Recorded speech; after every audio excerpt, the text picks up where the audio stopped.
Dans un souci de diversité d'opinions, je ne cantonne pas mon besoin médiatique à des journaux proches de mes opinions. Ou plus simplement, je passe parfois des semaines à lire plus de Valeurs Actuelles et de Figaro que de l'UMA. Je consulte ces articles en ligne, ce qui me permet d'avoir accès à une seconde lecture dans la section commentaires. Et vu que j'analyse les phrases de merde dans ce billet, vous imaginez bien que j'y vais à la pêche, à l'inspiration. Et justement, l'inspiration, je l'ai eue cette semaine, grâce à un article d'un journal dont je vous laisse deviner le titre, qui faisait le rapprochement entre génération identitaire et le mouvement Black Lives Matter, que j'appellerai BLM, parce que c'est pas facile à prononcer.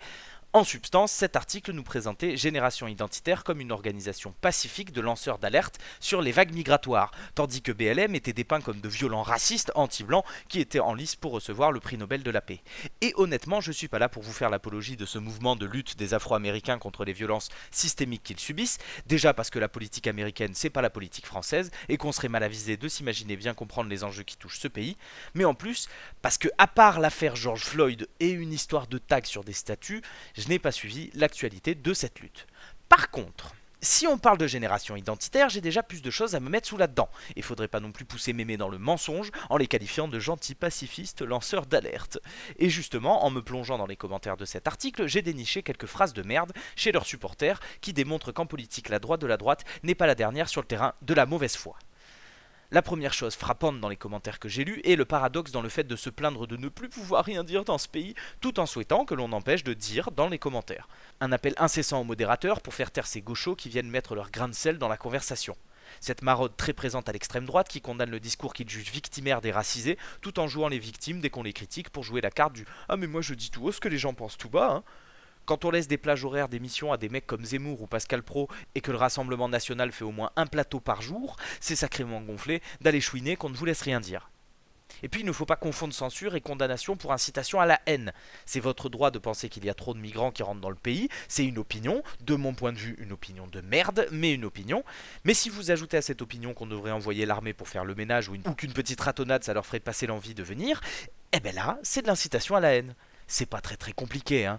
Et justement, en parlant de ratonnade, revenons-en à Génération Identitaire. Loin de moi l'idée de vous dire que c'est un repère de nazions, je veux bien croire qu'il y en ait un ou deux qui s'est perdu entre deux chaînes humaines pour arrêter les migrants, mais quand j'ai vu quelques extraits du reportage d'Al Jazeera qui s'est infiltré dans leur QG, qu'ils appellent la Citadelle, j'ai quand même pris peur face à cette bande de fous furieux complètement clichés qui parlent de bougnoul, qui mettent des coups à une femme dans la rue en raison de ses origines et qui font l'apologie d'un nazisme idolâtré.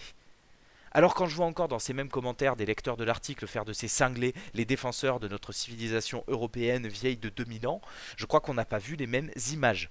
Et les historiens du dimanche, va falloir se calmer parce que la civilisation européenne millénaire, c'est du flan. Dans un premier temps parce qu'à ce titre on pourrait parler de civilisation méditerranéenne, latine, germanique, impérialiste, et puis surtout merde quoi, enfin 2000 ans.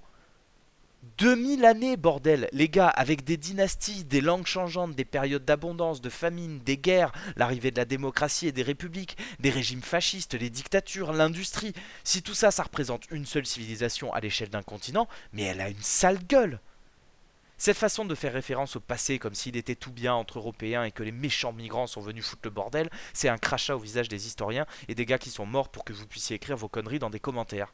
Et si vous la connaissiez l'histoire, vous verriez que quand c'était pas les bougnoules, c'était les boches, les youpins, les ritals, les roast-beef. Quand on cherche un ennemi, on en trouve un.